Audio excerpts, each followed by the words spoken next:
Your fifth best companion planting pair is carrots and onions.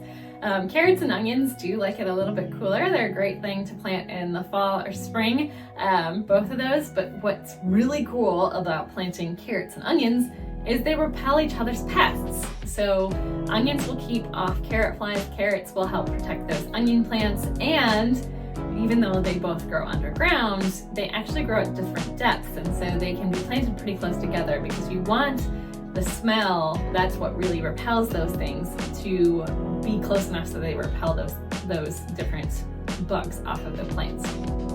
Some of the ways you can boost the smell is actually by using organics and by using a micro-based fertilizer. It actually is scientifically proven to help boost those compounds that make plants smell more and have those more beneficial compounds, which is good for if you're growing them for your eating. It's good for your health, but it's also good for these companion planting plants and boosting the benefits of planting these things close together.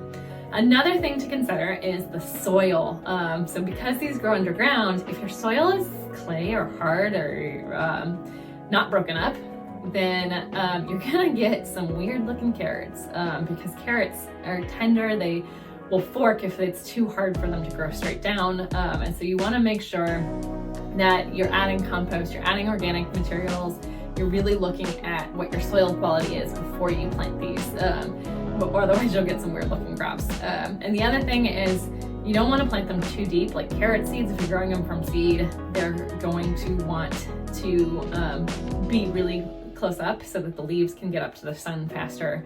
And they do take a little bit. It'll take 2 to 3 weeks before those seeds germinate. You just have to keep them moist in the meantime before they will be ready for you to grow.